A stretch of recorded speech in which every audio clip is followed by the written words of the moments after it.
Hello bachcho, let's start with our question. Our question says that discuss about the major programs that Ministry of Environment and Forest Government of India has initiated for saving major Indian rivers from the pollution. Ganga has recently been declared the national river. Discuss the implications with respect to the pollution of this river. तो सबसे पहले हम हमारे इस question का की concept जान लेते हैं। हमारे इस क्वेश्चन का की कॉन्सेप्ट है लॉज ऑन रिवर। ठीक है, यदि हमें लॉज ऑन रिवर्स के बारे में अच्छी नॉलेज होगी तो हम ये क्वेश्चन बड़ी आसानी से सॉल्व कर लेंगे। अब देखो हमें यहाँ पे दो क्वेश्चंस दिया गया है।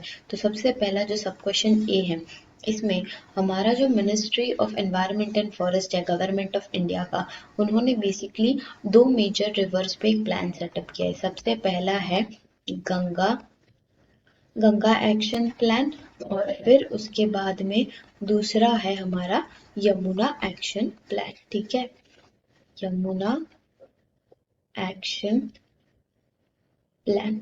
ठीक है, तो ये दो प्लान्स हैं जो कि गवर्नमेंट ने सेटअप किए ये मेजर रिवर्स पे। अब ये दोनों भी प्लान्स में होता ऐसे है कि इन दोनों भी प्लान्स में काफी बड़े बड़े सीवेज ट्रीटमेंट प्लांट लगाए जाएंगे।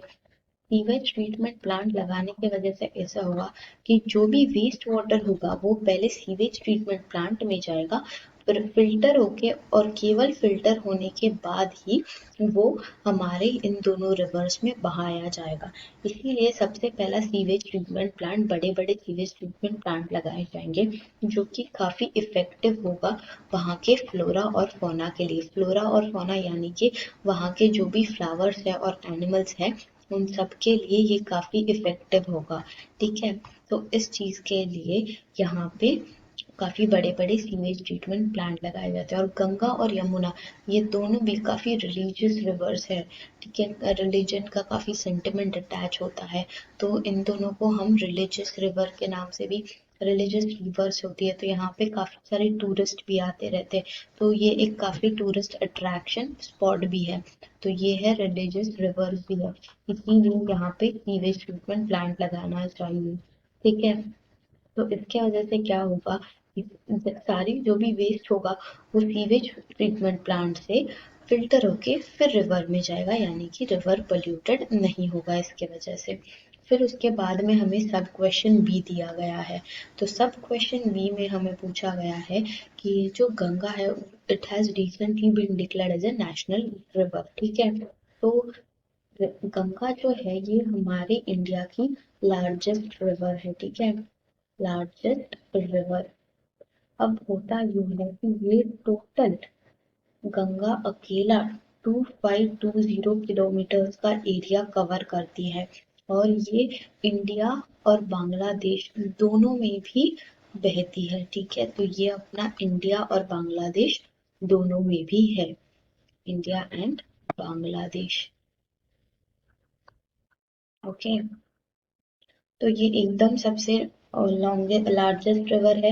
ये इंडिया बांग्लादेश में भी है और ये 2520 किलोमीटर्स की है। ठीक है, और इसमें टोटल 140 डिफरेंट स्पीशीज है। ठीक है, 140 अलग अलग मछलियों की प्रजातियां यहाँ पे पाई जाती है।